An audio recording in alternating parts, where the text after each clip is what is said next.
Hello students, एक बार फिर आपका स्वागत है आपके अपने चैनल अभय जेई एकेडमी में। मैं हूं आपका एजुकेटर अभय कुमार सिंह। आपको पता है कि इस चैनल के ऊपर हम लोग जो टॉपिक पढ़ रहे हैं वह है सेट थ्योरी। सेट थ्योरी का स्टूडेंट्स आज हमारा 5वां लेक्चर होगा। 4 लेक्चर हम लोग कंप्लीट कर चुके हैं। आज के लेक्चर में हम लोग सीखेंगे pictorial representation of sets. Means sets को हम लोग पिक्चर के माध्यम से याद रखने का प्रयास करेंगे। आपको पता है कि चीजों को पिक्चर के माध्यम से याद रखना कितना आसान होता है। जैसे अगर आपको कोई ताजमहल के बारे में कहानी सुनाता है कि ताजमहल में इतना पिलर है, ठीक है, ताजमहल में यहां पर फ्लावर पॉट रखा हुआ है, यहां स्विमिंग पूल बना हुआ है, तो आप अगर उस कहानी को सुनते हैं एक बार तो फिर कुछ समय के बाद ही आप उसको भूल जाते हैं बिल्कुल। लेकिन अगर आपको कोई ताजमहल का पिक्चर दिखाकर उसमें चीजों को बता देता है तो फिर वह आप जल्दी नहीं भूलते हैं। तो ठीक इसी तरह से सेट थ्योरी में पीछे जो हमने कॉन्सेप्ट सीखा है, आज हम उन्हीं कॉन्सेप्ट्स को पिक्चर के माध्यम से सीखने का प्रयास करेंगे। तो स्वाभाविक है कि पिक्चर के माध्यम से जब चीजों को सीखेंगे तो यह हमें याद रखने में सुविधा होगी। तो आइए स्टूडेंट शुरू करते हैं। आज का हमारा topic pictorial representation of sets. Pictorial representation of sets. Students, pictorial representation of sets को ही हम लोग एक और नाम से जानते हैं, दैट इज वेन डायग्राम। इस टॉपिक के अंदर हम लोग प्रत्येक इंपॉर्टेंट सेट्स के लिए उसका पिक्चर देखेंगे और फिर पिक्चर के माध्यम से जो कॉन्सेप्ट्स हमने सीखा है पीछे, चाहे वह सबसेट का हो, सुपरसेट का हो, यूनियन ऑफ सेट्स का हो, इंटरसेक्शन ऑफ सेट्स का हो, उसको भी हम लोग समझने का प्रयास करेंगे। तो आइए सबसे पहले शुरू करते हैं यूनिवर्सल सेट से। यूनिवर्सल सेट के लिए स्टूडेंट हम लोग जो पिक्चर देखते हैं वह होता है एक रेक्टेंगल। सेट थ्योरी के अंदर अगर कहीं भी रेक्टेंगल बना हुआ है तो इसका मतलब आप समझेंगे कि यह रेक्टेंगल यूनिवर्सल सेट को रिप्रेजेंट कर रहा है। तो यूनिवर्सल सेट के लिए जो पिक्चर हम उपयोग में लाते हैं सेट थ्योरी के अंदर वह होता है रेक्टेंगल। इसी तरीके से यहां कह रहा है एनी सेट ए। एनी सेट ए का मतलब है कि कोई भी सेट ए है, बी है, सी है। अगर इसको आप सेट थ्योरी के अंदर पिक्चर के माध्यम से दिखाना चाहते हैं तो इसके लिए हम बनाते हैं एक सर्कल। अगर सर्कल बना हुआ है तो मींस यह किसी भी general set A B C को रिप्रेजेंट कर रहा होगा। अब आते हैं कि ठीक है, यूनिवर्सल सेट को रेक्टेंगल से दिखाएंगे और कोई भी अगर जनरल सेट है ए बी सी तो उसको सर्कल से दिखाएंगे। तो अगर कोई 2 सेट दे रखा है हमको ए और बी और हमको कहता है कि ए सबसेट है बी का, इसको पिक्चर के माध्यम से दिखाइए। तो आपको पता है कि सबसेट के केस में क्या होता है, अगर ए और बी 2 सेट हो और ए का सारा एलिमेंट बी के अंदर हो तो हम ए को बी का सबसेट कहते हैं। तो इसी चीज को अगर हम पिक्चर के माध्यम से दिखाना चाहते हैं तो A is the subset of B को किस तरह से दिखाया जा सकता है, तो ऐसा दिखना चाहिए कि ए का सारा एलिमेंट बी के अंदर है। जैसे यह मान लीजिए कि हमारा सर्कल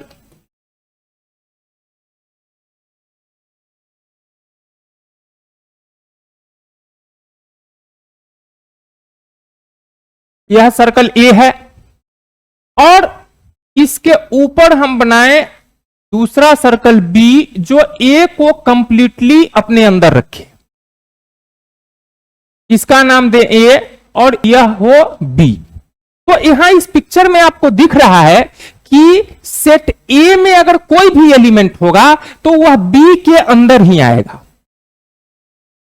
तो यह पिक्चर बता रहा है आपको कि all the elements in A lies in B, means A is the subset of B. तो कहीं भी 2 सेट अगर दिया हुआ है, एक सेट दूसरे का सबसेट है, तो पिक्चर के माध्यम से उसको दिखाने के लिए हम इसी तरह का पिक्चर बनाते हैं। ए उसके ऊपर बनाते हैं बी, इससे क्या होता है कि ए का सारा एलिमेंट बी के अंदर आ जाता है। इसके बाद टर्म है intersection of sets. Intersection of sets को पिक्चर के माध्यम से कैसे दिखाएंगे? इंटरसेक्शन ऑफ सेट्स का मतलब है कि अगर ए और बी कोई दो सेट दिया हुआ है और हमको दिखाना है ए इंटरसेक्शन बी, तो ए इंटरसेक्शन बी दिखाने के लिए आपको पता होना चाहिए कि सेट आपका इंटरसेक्टिंग होना चाहिए। जो दो सेट आप ले रहे हैं उसके अंदर कुछ ना कुछ कॉमन होना चाहिए। तो हम मानकर चल रहे हैं कि यहां हमको इंटरसेक्शन ऑफ सेट्स दिखाने के लिए कहा है, तो दोनों सेट के अंदर कुछ ना कुछ एलिमेंट कॉमन होंगे। तो अगर इंटरसेक्शन ऑफ सेट्स को पिक्चर के माध्यम से दिखाना है या इंटरसेक्टिंग सेट्स को पिक्चर के माध्यम से दिखाना है, तो किस तरह से दिखाएंगे? तो आइए, अगर हमको दिखाना है ए इंटरसेक्शन बी, पिक्चर में दिखना चाहिए यह, ठीक है। तो हम यहां दो सर्कल बनाएंगे। एक सर्कल है यह ए और दूसरा सर्कल हम बनाते हैं बी, जो ए को इंटरसेक्ट कर रहा हो, कुछ रीजन दोनों में कॉमन आ रहा हो, ठीक है। तब इस दोनों के बीच जो यह रीजन हमारा आता है, इस दोनों के बीच जो हमारा यह रीजन आता है, यह रीजन कहा जाता है intersection of set A and set B. इसको हम लोग कहते हैं, इस रीजन को हम लोग कहते हैं ए इंटरसेक्शन बी। स्टूडेंट्स, आप अपने बुक में हो सकता है कि सबसेट का जहां कॉन्सेप्ट समझाया गया हो, A is the subset of B, वहां दो सर्कल तो इस तरह से होगा ही निश्चित रूप से। हो सकता है कि इसके ऊपर यूनिवर्सल सेट भी बनाया गया हो, क्योंकि कहीं भी टू और मोर सेट अगर एग्जिस्ट करता है तो हम अपने खुद से वहां पर एक यूनिवर्सल सेट डिफाइन कर सकते हैं जो उन दोनों का सबसेट होता है। इसलिए अगर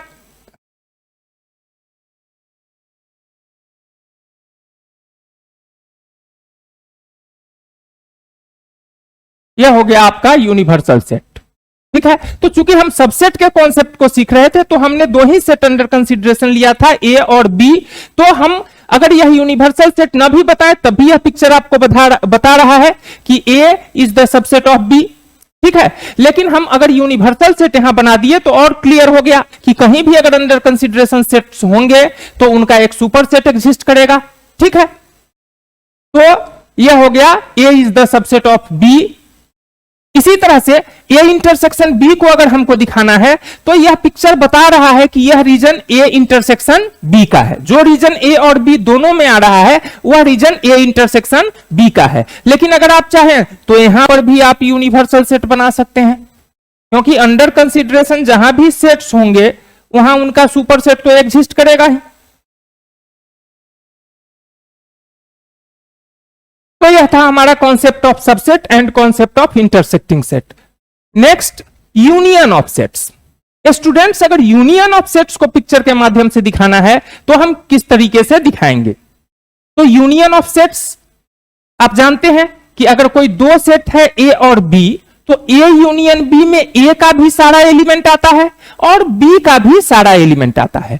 तो अगर ए यूनियन बी को पिक्चर के माध्यम से हमको दिखाना है, ए यूनियन बी को अगर हमको पिक्चर के माध्यम से दिखाना है, तो पिक्चर कैसा हो ताकि आप समझ जाएं कि यह ए यूनियन बी को बता रहा है। तो आप दो सर्कल बनाइए, ए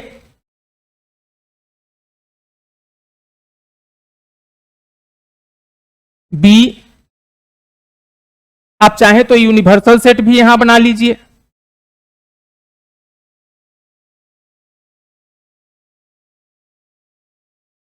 यू। अब ए यूनियन बी, तो ए यूनियन बी में क्या होगा? ए का भी पूरा रीजन आना चाहिए, ए का सारा एलिमेंट आना चाहिए। मींस पिक्चर वाइज अगर हम समझें तो ए का पूरा रीजन आना चाहिए और बी का भी पूरा रीजन आना चाहिए। तो ए यूनियन बी को जब हम पिक्चर में दिखाते हैं तो हम ए का और बी का, दोनों सर्कल को कंप्लीटली कलर करते हैं।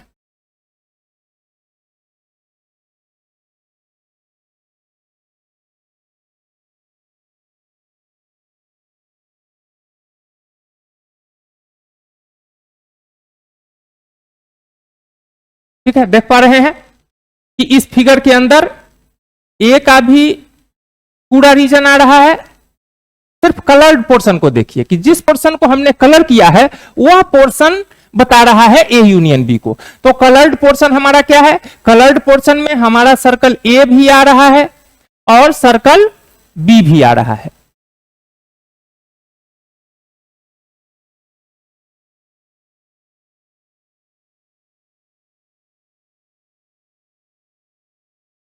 यह सर्कल है ए और यह सर्कल है हमारा बी। ठीक है, तो यह पिक्चर आपको बता रहा है ए यूनियन बी को। A union B means all the element in A and all the element in B. A union B में ए का सारा एलिमेंट आएगा और बी का भी सारा एलिमेंट आएगा। लेकिन स्टूडेंट्स, यहां जो यह पिक्चर बना है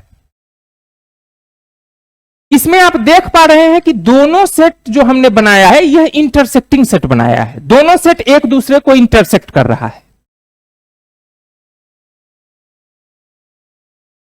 लेकिन यूनियन हम इंटरसेक्टिंग सेट्स का भी फाइंड करते हैं और डिसजॉइंट सेट्स का भी फाइंड करते हैं।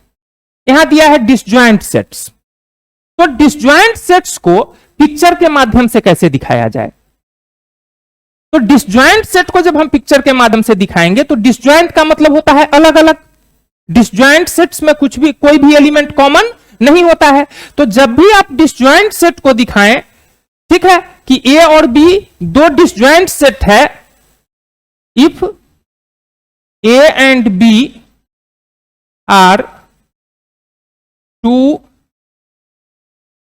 डिसजॉइंट सेट्स, तो ए का सर्कल अलग होगा और बी का सर्कल अलग होगा। ठीक है, दो सर्कल अगर हम अलग अलग बनाते हैं, ए का और बी का, तो ऐसे दो सेट्स डिसजॉइंट सेट्स कहे जाते हैं। जबकि अगर हम दो सर्कल को इंटरसेक्ट करवा देते हैं, अगर दो सर्कल को हम इस तरह से इंटरसेक्ट करवा देते हैं, ठीक है, तो ऐसे दो सेट्स कहे जाते हैं इंटरसेक्टिंग सेट्स। यह हो गया। यहां भी यूनिवर्सल सेट बना दीजिए, यू।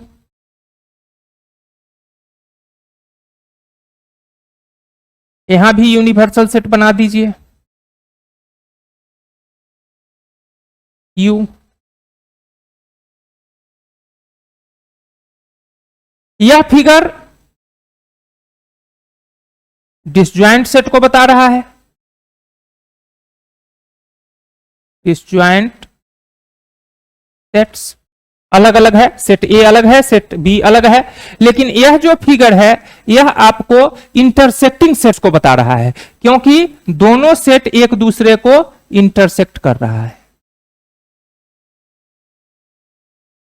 Intersecting sets.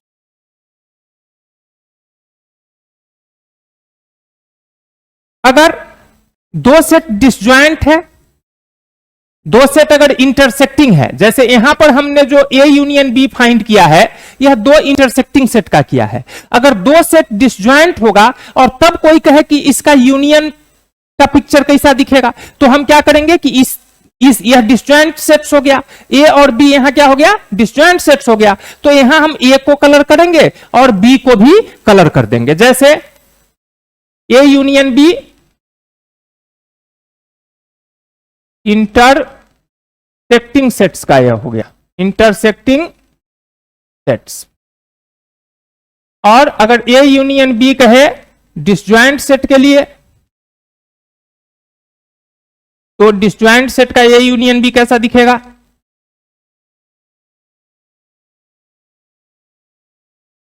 तो डिसजॉइंट सेट्स में ए बी, यह सेट ए है, यह सेट बी है,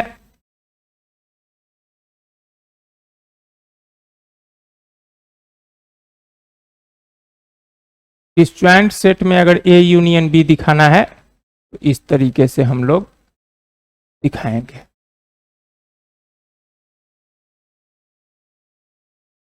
ए यूनियन बी, यह किसके लिए है? ए यूनियन बी है यह डिसजॉइंट सेट के लिए। ए यूनियन बी है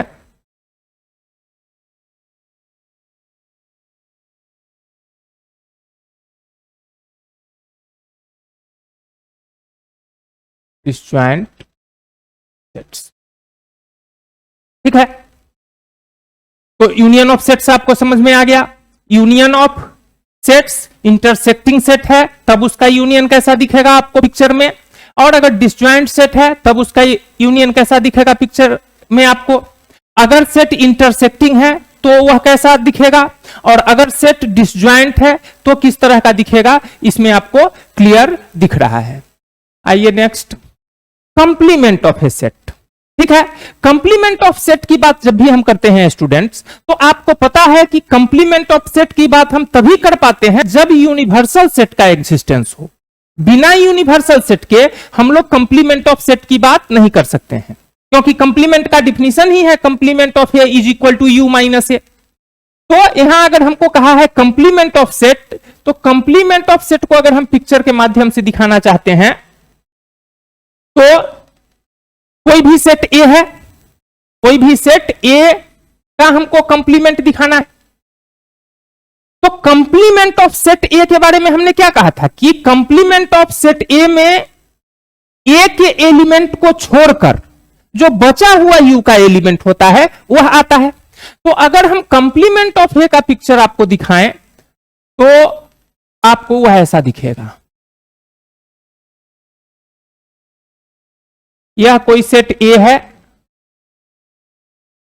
ठीक है, यह है आपका universal set U. Complement of A, तो कंप्लीमेंट ऑफ ए में, कंप्लीमेंट ऑफ ए मतलब ए को छोड़कर, तो ए को अगर छोड़कर, बोले ही थे कि ए को छोड़कर बचा हुआ यू का एलिमेंट, ए को अगर हम छोड़ दें तो यू का कौन सा पोर्शन बचेगा, आप देख लीजिए। ए के एलिमेंट को अगर हम छोड़ दें तो यू का यह पोर्शन बचता है। कंप्लीमेंट ऑफ यू का मतलब ही होता है कि ए के एलिमेंट को छोड़कर बचा हुआ यू का एलिमेंट। तो यह पिक्चर आपको दिखा रहा है कि ए के एलिमेंट को छोड़कर बचे हुए यू के रीजन को हमने कलर किया है, मतलब बचे हुए यू के एलिमेंट के बारे में हम बता रहे हैं। तो यह पिक्चर दिखाता है कंप्लीमेंट ऑफ ए को। यह हो गया कंप्लीमेंट ऑफ ए। यह तो थी एक सेट के कंप्लीमेंट की बात। अब कहता है complement of A union B, complement of A union B.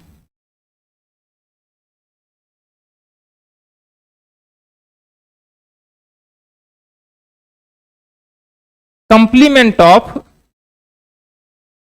A union B, union of two sets का कंप्लीमेंट बताइए। तो ए का कंप्लीमेंट जब कह रहा था तो हम समझ रहे थे कि ए के एलिमेंट को छोड़कर बचा हुआ यू का एलिमेंट। ठीक उसी तरह से अगर हमको कोई कहता है कि complement of A union B, A union B का कंप्लीमेंट दिखाइए पिक्चर के माध्यम से, तो जिस सेट का हम कंप्लीमेंट लेते हैं उसको छोड़कर बचा हुआ यू का रीजन सेट करते हैं। तो अब की बार हमको ए यूनियन बी का कंप्लीमेंट दिखाना है। तो ए यूनियन बी का कंप्लीमेंट जब हम दिखाएंगे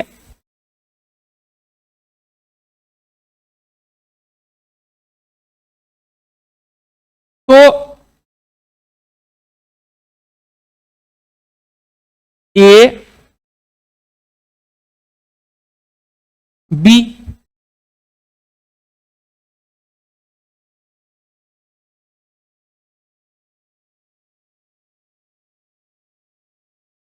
और यह है हमारा सेट का नाम, यह है हमारा यूनिवर्सल सेट, यह है सेट ए, यह है सेट बी। हमको दिखाना है complement of A union B. तो ए यूनियन बी का रीजन पिछले पिक्चर में देखिए क्या था, A union B, A union B यह था। ए यूनियन बी में हम किसको सेट करते थे, तो ए के सर्कल को और बी के सर्कल को, पूरी तरह से ए और बी के सर्कल को सेट कर देते थे। तो complement of A union B में हमको क्या करना चाहिए, तो कंप्लीमेंट जिसका भी लेते हैं उसको छोड़कर होता है। तो ए यूनियन बी का अगर हम कंप्लीमेंट ले रहे हैं तो ए यूनियन बी का जो पोर्शन है जो इसमें सेट किया हुआ है वह उसमें सेट नहीं होगा। उसमें सेट कौन होगा, तो उसमें अब ए यूनियन बी को छोड़ दीजिए और जो बचा हुआ आपका पोर्शन है इसको आप सेट कर दीजिए। यह हो गया आपका complement of A union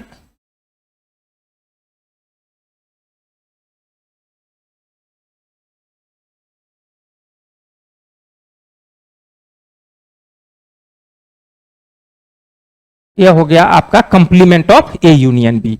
A union B को छोड़कर बचा हुआ यू का element. Complement of A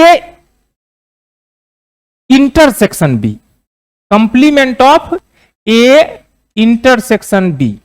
A union B का तो कंप्लीमेंट हम लोग देख लिए थे उधर। Complement of A intersection B, तो complement of A intersection B, तो ए इंटरसेक्शन बी में हम लोग किस रीजन को सेट करते थे, आइए जरा एक बार पीछे चलकर देखते हैं ए इंटरसेक्शन बी को।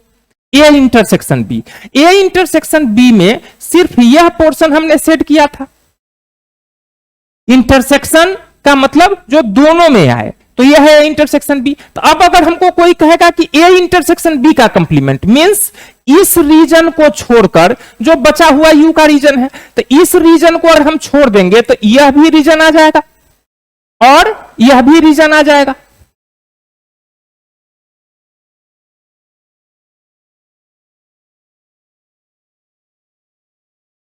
तो आइए complement of A intersection B को पिक्चर के माध्यम से देखते हैं। तो ए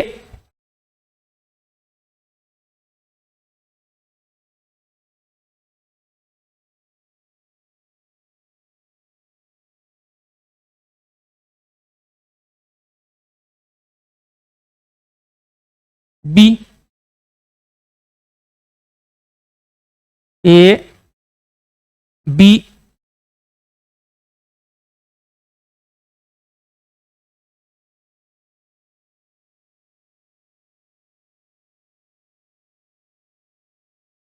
क्योंकि कंप्लीमेंट की बात हो रही है तो यूनिवर्सल सेट का होना तो जरूरी है, क्योंकि इसके बिना हम कंप्लीमेंट दिखा ही नहीं सकते। ए इंटरसेक्शन बी, तो ए इंटरसेक्शन बी का रीजन आप देख लीजिए कौन सा है। ए इंटरसेक्शन बी का रीजन यह है, जो पिछला जो हमने ए इंटरसेक्शन बी के लिए पिक्चर आपको दिखाया था उसमें हमने क्या किया था, इस पोर्शन को सेट किया था, ठीक है। लेकिन अब की बार इसी पोर्शन का कंप्लीमेंट मतलब इसको छोड़कर बाकी जो बचेगा उसको सेट करना है। तो अब की बार हम क्या करेंगे कि इसको छोड़कर बाकी क्या बचने वाला है, तो सिर्फ ए इंटरसेक्शन बी के रीजन को छोड़िए। ए इंटरसेक्शन बी का जो रीजन है इसको छोड़ना है आपको, बाकी सभी रीजन को सेट कर देना है।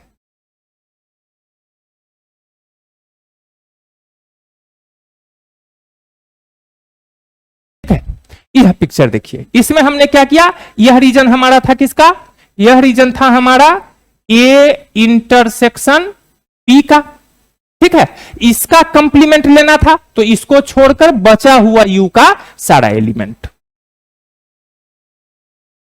Difference of sets, difference of sets A और बी अगर दो सेट है तो डिफरेंस ऑफ सेट्स का मतलब है ए माइनस बी या फिर बी माइनस ए, ठीक है।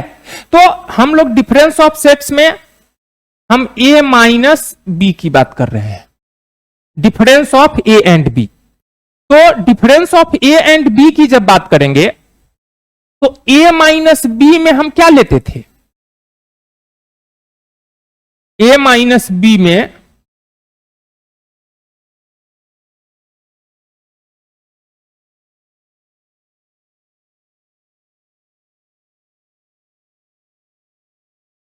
ए बी,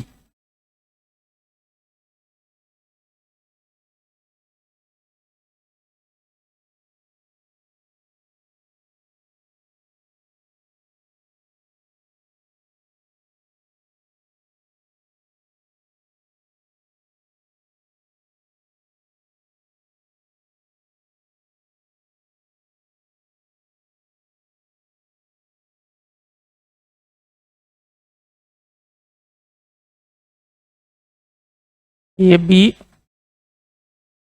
यू तो बना ही देते हैं, ठीक है। हालांकि यहां सिर्फ difference of set A and set B दिखाना है, तो यू अगर हम ना भी बनाए पहले यू को छोड़ते ही हैं, ठीक है। बिना यू के देखिए पहले, बाद में यू तो होगा ही, अंडर कंसीडरेशन अगर सेट है तो यूनिवर्सल सेट तो होगा ही। अभी हम सिर्फ दो सेट लेते हैं और आपको दिखाते हैं ए माइनस बी। यह सेट है आपका ए, यह सेट है आपका बी। तो जब आप ए माइनस बी निकालते हैं तो क्या करते हैं? ए माइनस बी का एक आप एग्जाम्पल लीजिए पहले।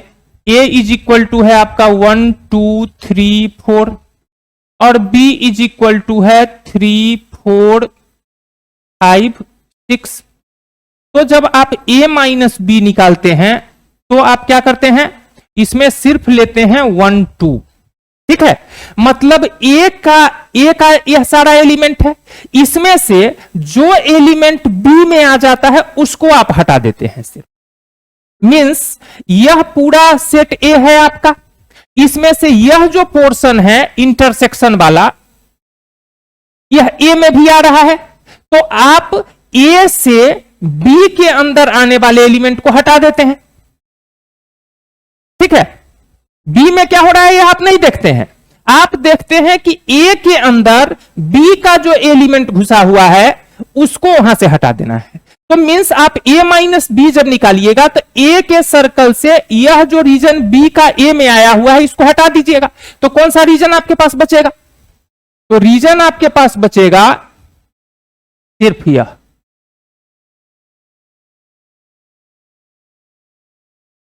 सिर्फ यह रीजन आपके पास बचेगा।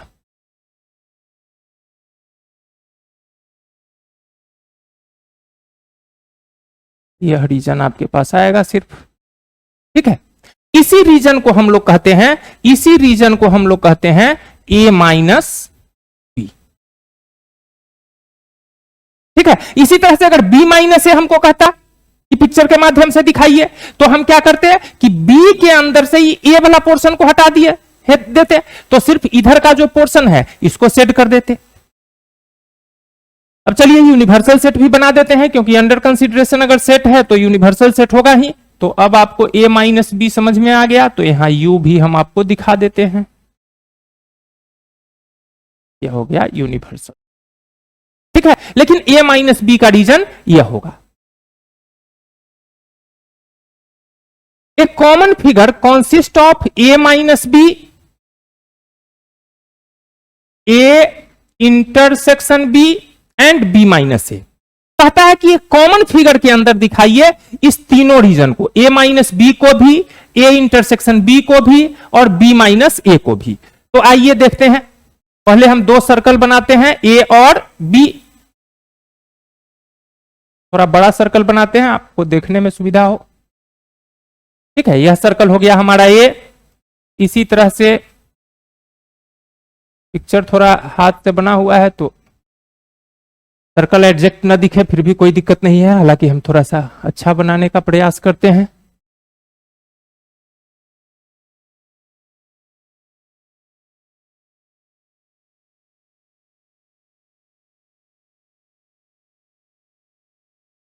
चलिए, यह है सर्कल हमारा ए, यह है बी, ठीक है। पहले इसी पिक्चर में देखते हैं तीनों रीजन को। ठीक है, यूनिवर्सल सेट तो है ही, उसको बनाया जाएगा ऊपर से। तो तीनों रीजन एक ही फिगर में दिखना चाहिए, इसलिए तीनों के लिए हम अलग अलग कलर इस्तेमाल करते हैं। एक के लिए रेड इस्तेमाल कर लेते हैं, ए माइनस बी के लिए। ए माइनस बी आपको पता है कि इस रीजन को हम लोग पीछे अभी जस्ट सेट किए हैं पिछले फिगर में, ए माइनस बी, ठीक है।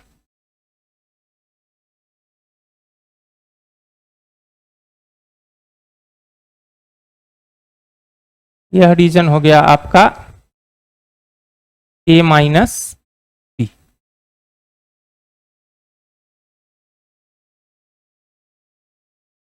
ग्रीन से सेट कर देते हैं ए इंटरसेक्शन बी को। थोड़ा लाइनिंग का तरीका भी बदल देते हैं ताकि आपको कलर अगर साफ साफ नहीं दिख रहा हो तो लाइनिंग से भी आप शेड करने के तरीके से भी समझ जाएं कि यह रीजन अलग है। यह रीजन है A intersection B. A intersection B में सिर्फ इसी रीजन को दिखाए थे, ए माइनस बी में सिर्फ इस रीजन को दिखाए थे, बी माइनस ए। तो बी माइनस ए के लिए हम अलग कलर ले लेते हैं और थोड़ा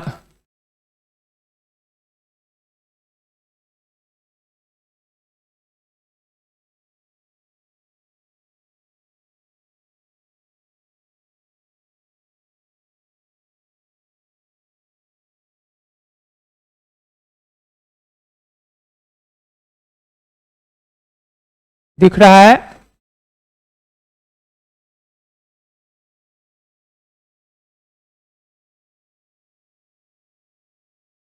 ठीक है, यह जो एक पिक्चर है, ठीक है, यह तीनों रीजन को दिखा रहा है। यह रीजन आपका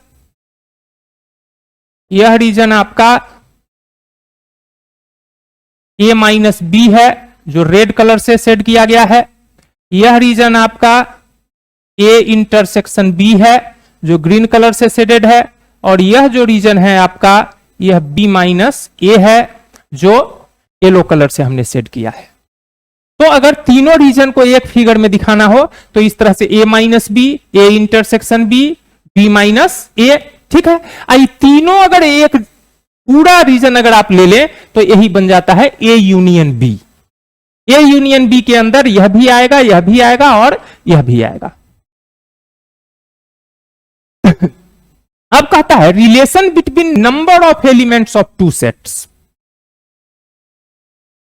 हमको रिलेशन फाइंड करना है कि अगर कोई दो सेट दिया हुआ है, ठीक है, जिसमें पहले सेट में कुछ एलिमेंट है और दूसरे सेट के अंदर भी कुछ एलिमेंट है, तो उनके बीच किस किस तरह के रिलेशन हम फाइंड कर सकते हैं।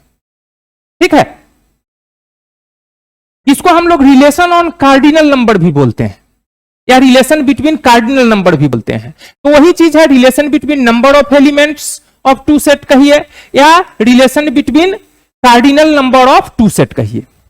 तो इस रिलेशन को समझने के लिए सबसे आसान जो हमारा तरीका है यह पिक्टोरियल रिप्रेजेंटेशन है। जब हम पिक्चर के माध्यम से सेट को समझ गए तो इसको एक्सेस करना बहुत आसान हो गया। अब देखिए किस तरह से हो गया। तो हम शुरुआत करते हैं।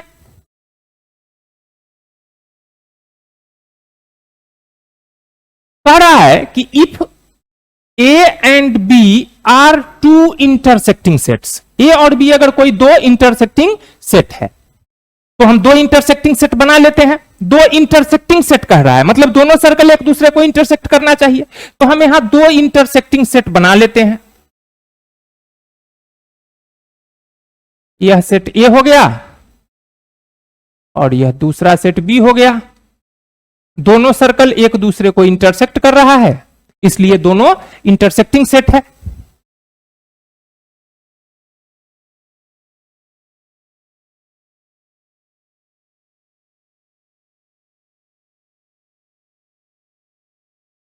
अब जो ए के एलिमेंट्स होंगे वह इस रीजन में भी आएंगे और इस रीजन में भी आएंगे। ए के एलिमेंट्स मतलब पूरा सर्कल ए में कहीं हो सकता है, बी का एलिमेंट्स मतलब पूरे सर्कल बी के अंदर कहीं भी हो सकता है। ठीक है, अब नंबर ऑफ एलिमेंट्स के बीच हम किस किस तरह का रिलेशन फाइंड कर सकते हैं? तो सबसे पहले अगर मान लीजिए कि आपसे कहता है, अगर कोई आपसे पूछता है, आप ए का सर्कल देख पा रहे हैं, ए का सर्कल जो यहां है यह दो पार्ट में बटा हुआ है, ठीक है। किस किस पार्ट में बटा हुआ है? तो यह बटा हुआ है ए माइनस बी, ठीक है। अभी पिछले फिगर में देखे थे कि ए माइनस बी का पोर्शन कौन सा है? यह है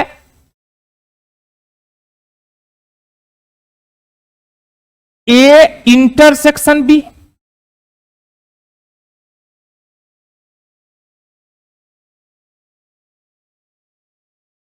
ए इंटरसेक्शन बी, और यह है बी माइनस ए, ठीक है। तो अगर हम आपसे पूछें कि आप हमको number of element in A बताइए, एन ए का मतलब है number of element in A. N A का क्या मतलब है? एन ए का मतलब है number of elements in A, ठीक है। इसी तरह से एन जिस सेट के साथ लगाएंगे समझिएगा कि हम उसका नंबर काउंट कर रहे हैं। तो एन ए अगर हम पूछते हैं नंबर ऑफ एलिमेंट इन ए, तो आप देख पा रहे हैं कि आपका जो सर्कल ए है यहां, यह दो पार्ट में बटा हुआ है, ए माइनस बी में और ए इंटरसेक्शन बी में। तो आपके ए का जो एलिमेंट होगा वह या तो इस पोर्शन में होगा, नहीं तो इस पोर्शन में होगा। तो अगर हम इस दोनों पोर्शन के एलिमेंट को जोड़ दें तो हमको total number of element in A मिल जाएगा। तो बस वही हमको यहां से लिखना है कि number of element in A is equal to number of element in is equal to number of element in A minus B plus number of element in A intersection B.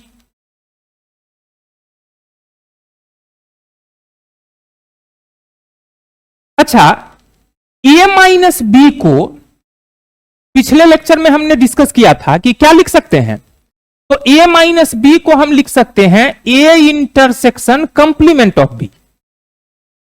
तो आप इसी रिजल्ट को इस तरीके से भी तो लिख सकते हैं। सेम रिजल्ट को, यानी number of element in A को आप number of element in A intersection complement of B plus number of element in A intersection B लिख सकते हैं।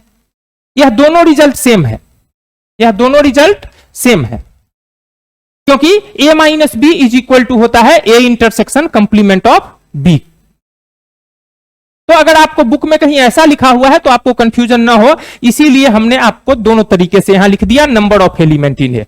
इसी तरह से आप देखकर बताइए वहां से कि अगर हम number of element in B पूछते हैं तो हमको क्या कहिएगा? Number of element in B means number of element in B minus A, number of element in B minus A plus number of element in A intersection B. इसी को आप complement के टर्म में भी लिख लीजिए।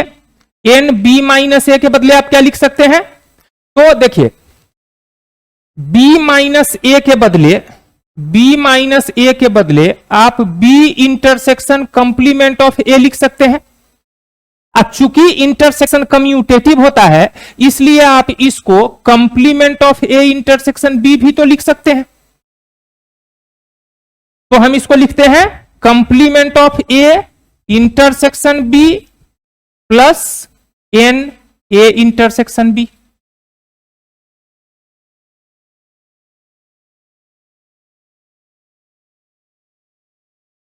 तीसरा रिजल्ट भी पिक्चर यहां बना हुआ है तो यही लिख लेते हैं। तीसरा रिजल्ट हमारा यहीं आ जाएगा। हम अगर पूछते हैं, अब ये पूरा तीनों रीजन मिल जाता है तो क्या बन जाता है? अगर ये तीनों रीजन मिल जाए तो यह बन जाता है A union B. A union B का पिक्चर आपने पीछे देखा था, उसमें क्या था, ये पूरा पोर्शन सेट किया हुआ था। मींस ए यूनियन बी जब हम बोलेंगे तो उसमें ए माइनस बी भी आएगा, ए इंटरसेक्शन बी भी आएगा और बी माइनस ए भी आएगा। तो अगर आपसे कोई पूछ लेता है number of element in A union B, number of element in A union B, तो इस टर्म में आप क्या लिख सकते हैं, तो n A minus B plus n A intersection B plus n B minus A. ठीक है, अब इसको आप माइनस को कंप्लीमेंट के टर्म में लिखना चाहते हैं तो लिख लीजिए, n A union B is equal to n A intersection complement of B plus n A intersection B plus n B minus A को क्या लिखते हैं, complement of A intersection B, तो n complement of A intersection B. तो अगर आपको इनमें से किसी भी रिजल्ट को यूज करना है और मान लीजिए कि आप भूल गए कि क्या रिजल्ट था, तो आप बड़ी आसानी से इस तरीके से पिक्चर बनाकर ए और बी का, ठीक है, आप इन रिजल्ट्स को डिराइव कर सकते हैं। तो अगर आपको यह भूल भी जाते हैं, आपको यह याद रहना चाहिए। ठीक है, अगर यह आपको याद है तो फिर यह रिजल्ट आपको खुद याद रहेगा।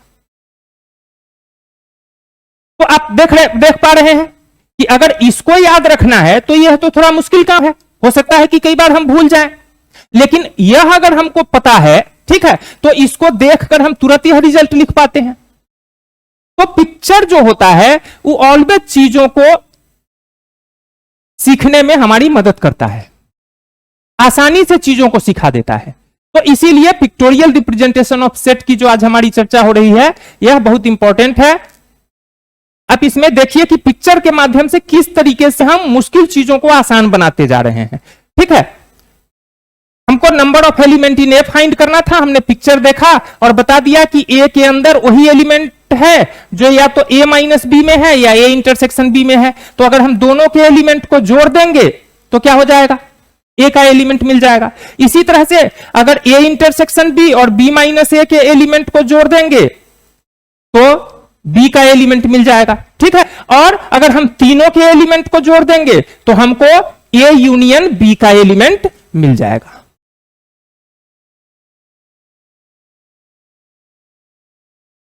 चौथा, एक बार हमको फिर फिगर बनाना पड़ेगा।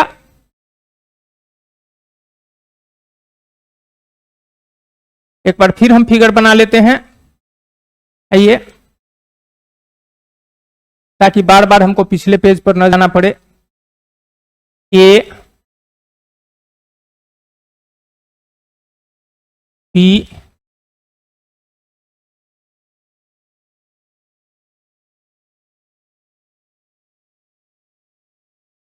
अच्छा, अब की बार हम आपसे सिर्फ इस रीजन की चर्चा नहीं करते हैं, A minus B, A intersection B, B minus A की चर्चा नहीं करते हैं। हम चाहते हैं कि चीजें सिर्फ ए और बी के टर्म में आए। तो यह सेट ए है, दिख रहा है आपको, और यह सेट आपका बी है। अगर हम आपसे पूछते हैं कि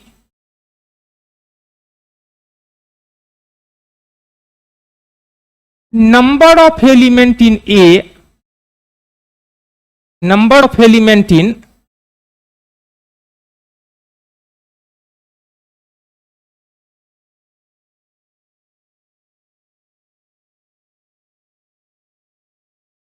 number of element in A union B बताइए। ठीक है, और आपने बताया n A plus n B. ठीक है, हमने पूछा number of element in A union B, आपने कहा n A plus n B. तो आपने क्या कोई गलती कर दी इसमें? तो आइए चेक करते हैं। जब आपने बताया एन ए मीन्स आप इस रीजन के एलिमेंट को भी बता रहे हैं, और इस रीजन के एलिमेंट को भी बता रहे हैं। ए के अंदर यह रीजन भी आता है और यह रीजन भी आता है। तो जब आपने कहा एन ए मीन्स इसको और इसको बताया। इसी तरीके से अगर आपने कहा एन बी, तो एन बी कहा तो आपने इस रीजन को भी बताया और इस रीजन को भी बताया। मीन्स इसमें गलती क्या हो गई?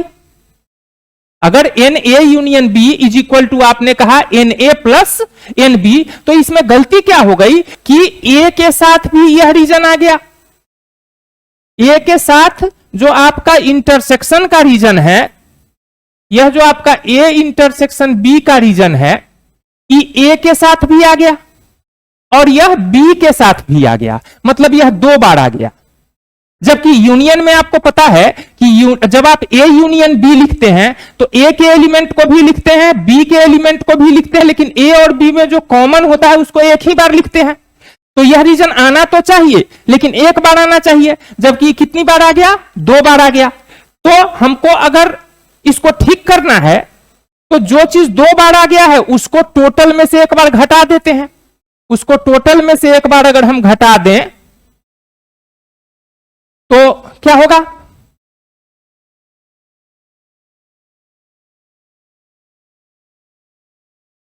ठीक है, टोटल में से एक बार घटा दिया मतलब एक को कैंसिल कर दिए, तब यह रीजन भी एक बार आया, यह रीजन भी एक बार आया और यह रीजन भी एक बार आया। तो अब यह रिजल्ट बिल्कुल ठीक है कि n A union B is equal to n A plus n B minus n A intersection B. यह हमारा बहुत इंपॉर्टेंट रिजल्ट है, काफी यूजफुल है, काफी यूज भी होता है। ठीक है। अच्छा स्टूडेंट, एक बात बताना चाहते हैं कि कोई भी जब हम रिजल्ट फाइंड करते हैं, ठीक है, जैसे अभी हमने यहां पर फाइंड किया n A union B is equal to n A plus n B minus n A intersection B, तो क्या यह result n A union B निकालने के लिए ही इस्तेमाल होगा? नहीं। इस स्टेटमेंट ऑफ इक्वलिटी के अंदर चार अननोन्स आ गए, n A union B, n A n B and n A intersection B.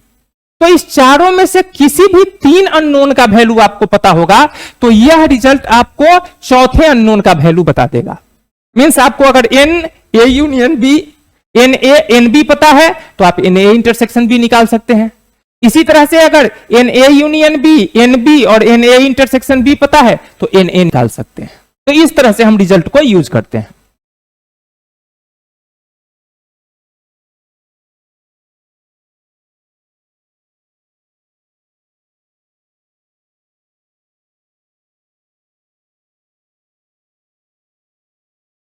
अभी जो पीछे हम रिजल्ट डिस्कस कर रहे थे वहां पर हेडिंग था, हम क्या बात कर रहे थे एक बार फिर देख लीजिए।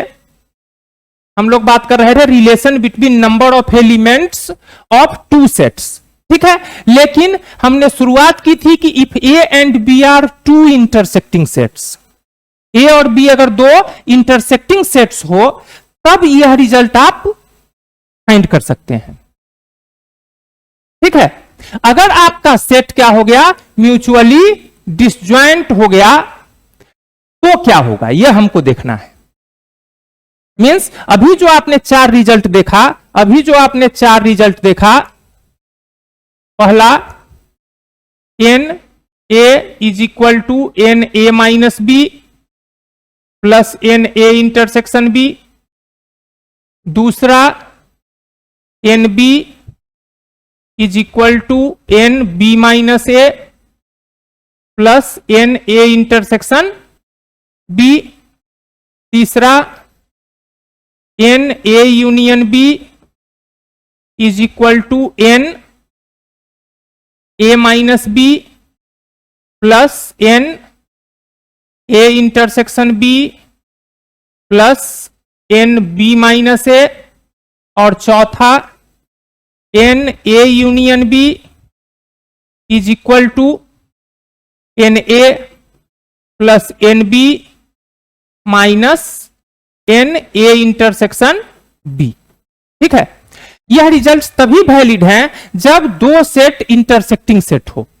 अगर दो सेट म्यूचुअली डिसजॉइंट हो जाएगा तो इसमें से कोई भी रिजल्ट्स हम यूज में नहीं ला सकते हैं। तो हमको अगर देखना है, हमको अब देखना है कि दो सेट अगर म्यूचुअली डिसजॉइंट हैं तो हम क्या रिजल्ट यूज कर सकते हैं for number of elements in two set. वही यहां कहा कि if A and B are mutually disjoint, A और बी अगर म्यूचुअली डिसजॉइंट होगा तो क्या होगा।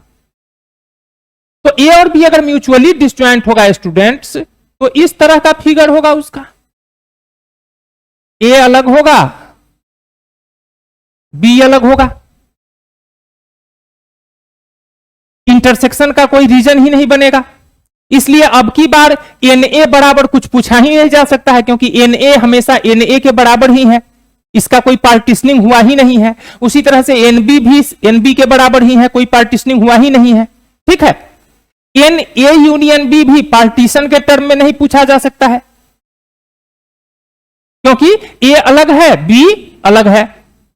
तो इसमें एक जो पिछली बार हमने चौथा रिजल्ट पढ़ा है, ठीक है, वही यहां पर आ सकता है। ठीक है, लेकिन चौथा रिजल्ट में भी दोनों सर्कल उस बार इंटरसेक्ट कर रहा था, इसलिए एन ए यूनियन बी जब हम निकाले थे दोनों सर्कल इंटरसेक्ट कर रहा था, इसलिए एन ए यूनियन बी जब हम निकाले थे तो इसमें एन ए के साथ यह और यह आया था, एन बी के साथ यह और यह आया था, तो यह दो बार आ गया था, इसलिए एक बार हमको इंटरसेक्टिंग रीजन को माइनस करना पड़ा था, एन ए इंटरसेक्शन बी। लेकिन अब की बार तो कोई रीजन इंटरसेक्ट ही नहीं कर रहा है, इसलिए हम सीधा n A union B is equal to, अगर हमको लिखना हो, ठीक है, तो म्यूचुअली डिसजॉइंट सेट्स का यूनियन भी आपको बताए थे फिगर के माध्यम से कि यह भी सर्कल भी डार्क होगा और यह सर्कल भी डार्क होगा। एक बार फिर से आप देख लीजिए कि अगर सेट डिसजॉइंट है तो उसका यूनियन कैसा दिखता है, तो उसके यूनियन में आपको यह दिखेगा, यह दिखेगा। ठीक है, तो एन ए यूनियन बी बराबर हम यहां क्या लिख सकते हैं, सीधा n A means n A बोले तो यह पूरा सर्कल आ गया, अब plus n B, n A plus n B. तो जहां कहीं भी दो सेट अगर इंटरसेक्टिंग सेट होगा, ध्यान देना पड़ेगा आपको, तो एन ए यूनियन बी निकालने के लिए n A plus n B minus n A intersection B, और अगर सेट म्यूचुअली डिसजॉइंट होगा तो एन ए यूनियन बी के लिए n A plus n B. अगर इस रिजल्ट से भी आप डिसजॉइंट को डिस्कस करना चाह रहे हैं, तो दो सेट जब डिसजॉइंट होता है तो उसमें क्या हो जाता है, अगर दो सेट आपका डिसजॉइंट है यहां, तो ए इंटरसेक्शन बी बराबर क्या होगा, ए इंटरसेक्शन बी में कोई एलिमेंट होगा नहीं होगा, खाली होगा। तो number of element in A intersection B कितना हो जाएगा, 0 हो जाएगा। तो अगर आप इस रिजल्ट से डिसजॉइंट सेट को डिस्कस करना चाहते रहे हैं, तो आपका यह रिजल्ट है n A union B is equal to n A plus n B minus n A intersection B. अगर दोनों सेट म्यूचुअली डिसजॉइंट हुआ तो एन ए इंटरसेक्शन बी क्या हो जाएगा, 0 हो जाएगा। तो एन ए इंटरसेक्शन बी अगर 0 हो जाएगा तो एन ए यूनियन बी बराबर क्या आप लिख सकते हैं, n A plus n B plus 0 means सिर्फ बचेगा n A plus n B. तो आप इस रिजल्ट से भी डिसजॉइंट होने पर रिजल्ट लिख सकते हैं। तो इस समय लेकिन आपको ध्यान रखना होगा कि म्यूचुअली डिसजॉइंट है तो इंटरसेक्शन में 0 एलिमेंट आएगा।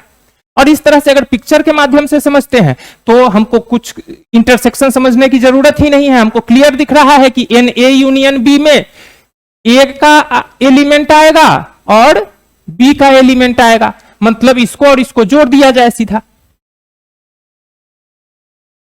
तो जब दो सेट म्यूचुअली डिसजॉइंट होता है, ठीक है, तो एक खास बात यहां भी बताए कि उसमें number of element in A intersection B क्या हो जाता है, 0 हो जाता है, क्योंकि कोई भी इंटरसेक्टिंग रीजन उसमें होता ही नहीं है।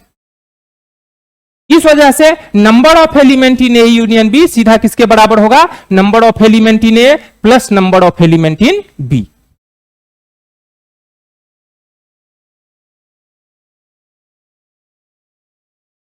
अब कह रहा है कि if A B C are three intersecting sets, उसी हेडिंग के अंदर यह भी है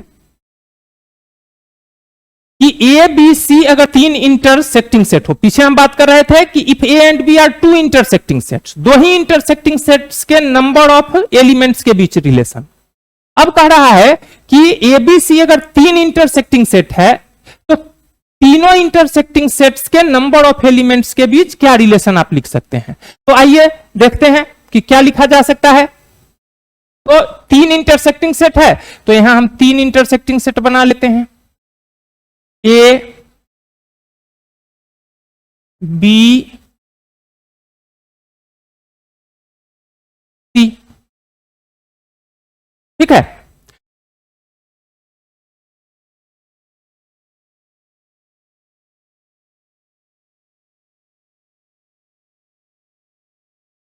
ठीक है, हम लिखना चाहते हैं number of element in A union B union C, number of element in A union B union C. तो number of element in A union B union C, तो यहां पर हमारा तीन सर्कल है, ए बी और सी। तो हम पहले मान लीजिए ज्यादा विचार नहीं करते हैं, सीधा लिख देते हैं n A plus n B plus n C, ठीक है, छोटे बच्चे की तरह बिना कुछ ज्यादा विचारे। N A union B union C is equal to हमने लिख दिया n A plus n B plus n C. फिर हमको दिमाग में आया कि अरे यहां ए बी सी तो इंटरसेक्टिंग सर्कल्स है, तो n A union B union C बराबर अगर हमने n A plus n B plus n C लिख दिया तो कुछ गड़बड़ तो नहीं हो गया। तो आइए इसको चेक करते हैं। जब हमने एन ए लिखा तो एन ए के साथ एन ए में कौन कौन सा रीजन आया होगा, तो आप देख पा रहे हैं कि ए यहां चार पार्ट में बटा हुआ है, चार रीजन्स में बटा हुआ है। तो जब हम एन ए बोल रहे हैं तो यह रीजन, यह रीजन, यह रीजन और यह रीजन, चारों रीजन एक बार आया होगा। ठीक उसी तरह से फिर हमने कहा प्लस एन बी, तो जब हमने एन बी कहा तो एन बी के साथ कौन कौन रीजन आया होगा, तो यह रीजन आया होगा क्योंकि ये भी बी में है, यह रीजन आया होगा, यह रीजन आया होगा और यह रीजन भी आया होगा। और फिर एनसी अगर हमने कहा तो सी के साथ कौन कौन सा रीजन आया होगा, तो यह रीजन आया होगा, यह रीजन आया होगा, यह रीजन और यह रीजन। तो अब हम देख रहे हैं कि जब हमको फाइंड करना था n A union B union C, तो हमको पूरा रीजन एक बार आना चाहिए था। जब हम A union B union C find करते हैं तो उसमें क्या होता है कि ए का सारा एलिमेंट आएगा, बी का सारा एलिमेंट आएगा, सी का सारा एलिमेंट आएगा और जो कॉमन एलिमेंट होगा वो भी एक ही बार लिखा जाता है।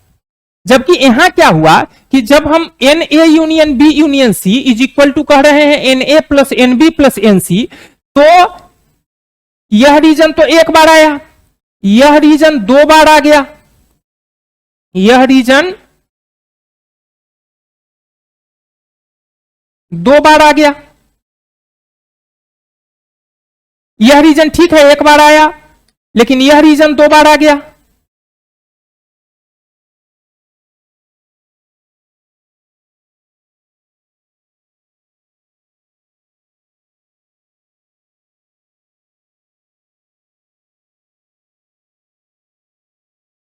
जब हम कह रहे हैं n A union B union C is equal to n A plus n B plus n C, तो यह रीजन ठीक था, यह रीजन ठीक था, यह रीजन ठीक था, एक बार ही आया, लेकिन यह दो बार आया, यह दो बार आया, यह दो बार आया, जबकि यह रीजन तो तीन बार आ गया। तो यूनियन में प्रत्येक रीजन एक ही बार आना चाहिए। तो अब इसको ठीक करने के लिए हम क्या कर सकते हैं, तो जो रीजन दो दो बार आया है उस रीजन को एक बार माइनस कर देते हैं। तो जो रीजन दो दो बार आया है तो कौन सा रीजन दो बार आया, तो यह रीजन आपका है, यह रीजन आपका है ए इंटरसेक्शन बी का, यह रीजन है आपका बी इंटरसेक्शन सी का, और यह रीजन आपका है ए इंटरसेक्शन सॉरी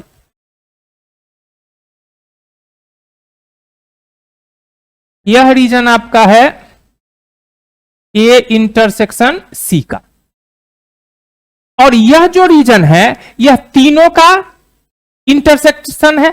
मींस इसको आप कह सकते हैं कि यह A intersection B intersection C है, A intersection B intersection C है, तीनों रीजन में है। तो n A union B union C is equal to n A plus n B plus n C लिखने से जो गलती हुई उसको सुधारने के लिए हम क्या किए, तो शुरुआत किए कि इंटरसेक्टिंग रीजन, जैसे यह रीजन जो है ए इंटरसेक्शन बी का, यह यहां 2 बार हमको दिख रहा है, तो इसको 1 बार माइनस कर दिया जाए।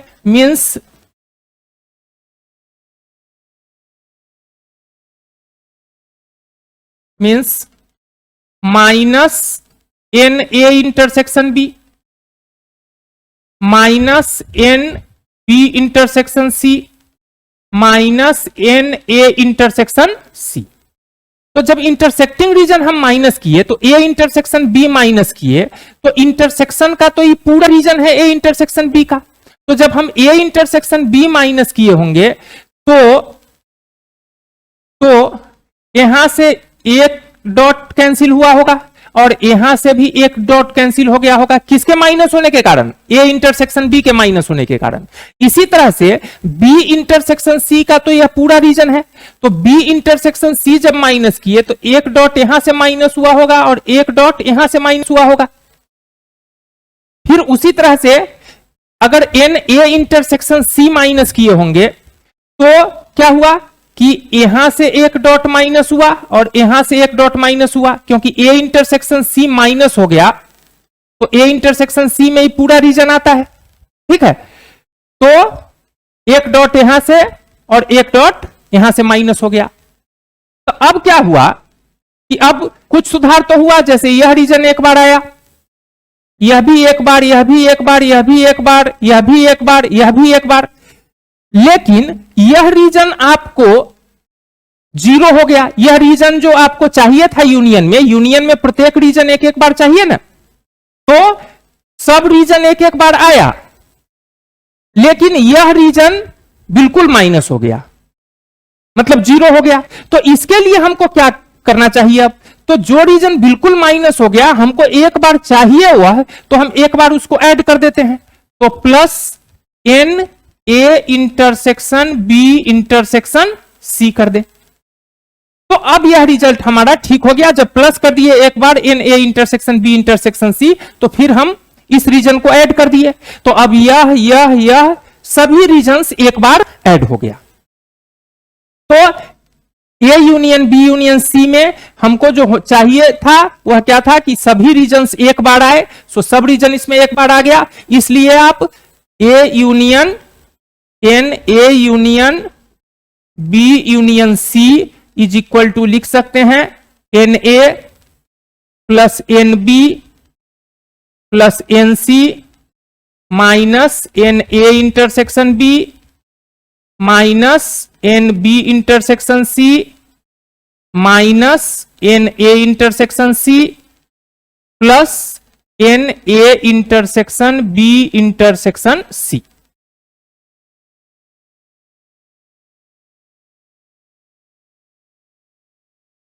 तो 3 सेट के बीच यह रिजल्ट इंपॉर्टेंट रिजल्ट है, ठीक है। इसके हेल्प से आप number of element in A union B union C तो निकालते ही हैं, साथ ही इसमें कितना है 1 2 3 4 5 6 7 8 अननोन्स है। 8 अननोन में से किसी भी 7 का वैल्यू अगर आपको दिया रहेगा तो आप 8वें का वैल्यू आसानी से निकाल सकते हैं।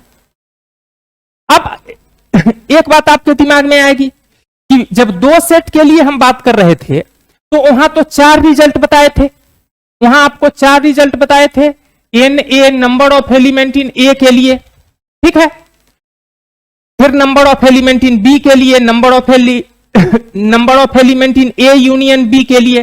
देखिए क्या क्या बताए थे आपको 2 सेट के लिए, एन ए बराबर n A minus B plus n A intersection B, number of element in B is equal to number of element in B minus A plus number of element in A intersection B, number of element in A union B is equal to number of element in A minus B plus number of element in A intersection B plus number of element in B minus ए।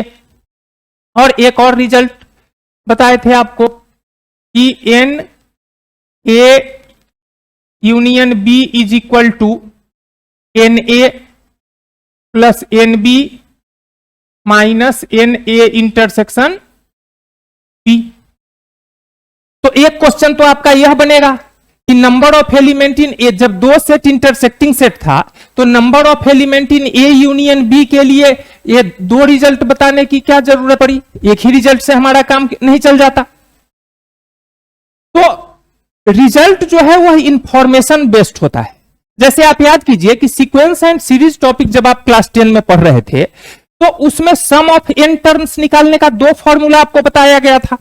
एक था S n बराबर n by two A plus L और दूसरा था S n is equal to n by two two A plus n minus one into D.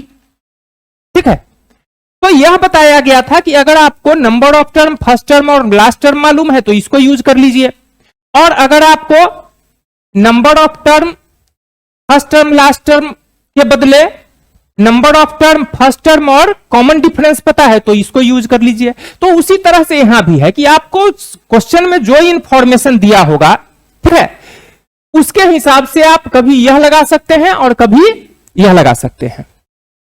बात बची इसकी कि इसमें एक ही रिजल्ट बताए, क्या इसके लिए भी एनए के लिए भी बताएंगे, एनबी के लिए भी बताएंगे, तो अब हमको अलग से लिखने की जरूरत नहीं है। अब आप वेन डायग्राम को भी अच्छे से समझते हैं, ठीक है। तो अब आपको अगर कहीं मान लीजिए कि इतना सारा डाटा दिया हुआ होगा, A intersection B, A intersection C, ठीक है, तीनों का इंटरसेक्शन, तो आप वेन डायग्राम के हेल्प से ही इस तरह के रिजल्ट्स को आसानी से लिख सकते हैं। तो जो यूजफुल रिजल्ट था वो हमने आपको बता दिया for two intersecting sets, for two mutually disjoint sets, for three intersecting sets. अब इसके बाद अगर आपको किसी रिजल्ट की जरूरत होगी तो आप वेन डायग्राम की हेल्प से उसको ड्रॉ कर लेंगे। स्टूडेंट्स, अब अगर कोई तीन सेट म्यूचुअली डिसजॉइंट हो तो उसको भी हम यही समझ लेते हैं थोड़ा सा जगह बनाकर कि अगर अभी तो तीन सेट हमारा क्या था, इंटरसेक्टिंग सेट था, लेकिन अगर यही तीन सेट म्यूचुअली डिसजॉइंट हो, if three sets are mutually disjoint, if three sets are mutually disjoint, तो म्यूचुअली डिसजॉइंट अगर होगा सेट्स तो क्या होगा, इसका सर्कल अलग अलग होगा, इसका सर्कल जो है यह अलग अलग होगा। तो अब अगर हमको कोई कहता है कि number of element in A union B union C, कब, जब तीनों सेट हमारा म्यूचुअली डिसजॉइंट है, if three sets are mutually disjoint, और तब हमसे पूछ रहा है number of element in A union B union C. तो हम देख पा रहे हैं कि अब की बार अगर हम A union B union C करेंगे, ठीक है, तो क्या होने वाला है, तो अगर हम n A union B union C बराबर हम लिख देते हैं, बराबर हम लिख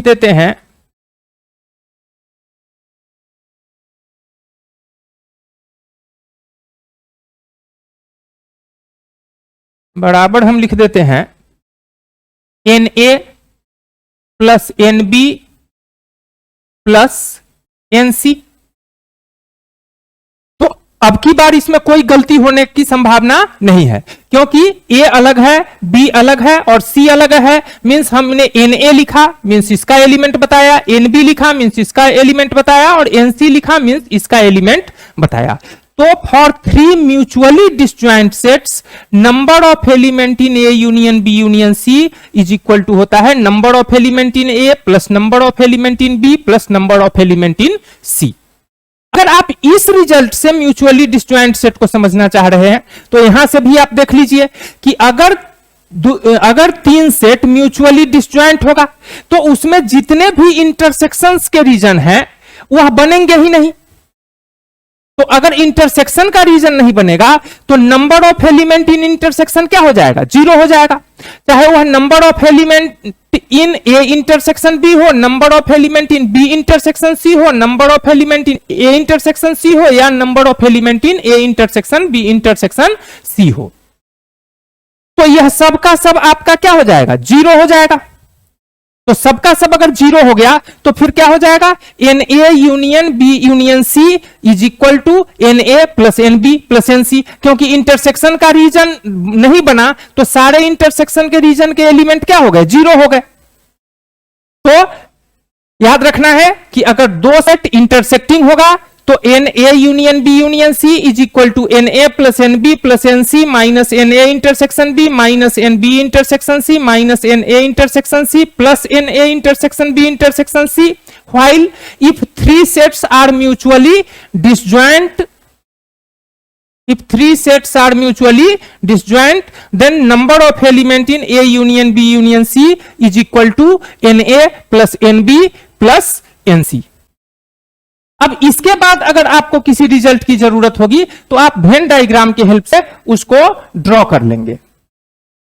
तो आज के लेक्चर में स्टूडेंट्स, अच्छा आज का लेक्चर खत्म करने से पहले हम लोग देख लेते हैं some terms and its meaning, some terms and its meaning, क्योंकि नेक्स्ट लेक्चर में हम लोग क्वेश्चन करने वाले हैं। तो क्वेश्चन जब हम पढ़ेंगे तो उसमें कुछ कुछ टर्म्स लिखा हुआ आपको मिलेगा, ठीक है। तो उसका मीनिंग हमको समझते आना चाहिए।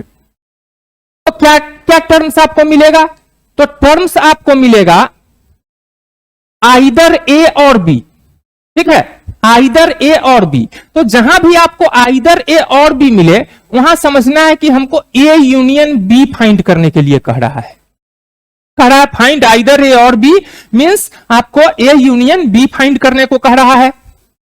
नाइदर ए नॉर बी अगर आपसे पूछ रहा है मींस आपसे complement of A intersection complement of B पूछा जा रहा है। आपसे complement of A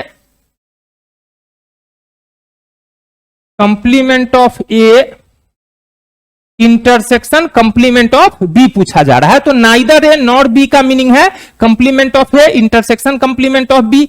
A and B का मतलब होता है ए इंटरसेक्शन बी। अगर ए एंड बी आपसे पूछा जा रहा है मींस आपसे ए इंटरसेक्शन बी पूछा जा रहा है। उसी तरह से अगर ओनली ए पूछ रहा है, क्वेश्चन में खड़ा है कि फाइंड ओनली ए, तो ओनली ए का मतलब होता है ए माइनस बी। ए माइनस बी में हम क्या लेते हैं, ए का वह एलिमेंट लेते हैं जो बी में नहीं हो। तो ए माइनस बी जो सेट बनता है उसमें सिर्फ और सिर्फ ए का ही एलिमेंट होता है, इसीलिए ओनली ए का मतलब होता है ए माइनस बी। और फिर एट लिस्ट का मतलब भी होता है यूनियन। अगर कहता है at least one of A and B तो इसका मतलब क्या है कि आपको ए यूनियन बी फाइंड करना है। तो यह इंपॉर्टेंट टर्म्स आप ध्यान से याद कर लीजिए ताकि जब आप सवाल पढ़ेंगे तो आपको सवाल में इसका मीनिंग समझ में आए कि कब आपसे क्या पूछा जा रहा है।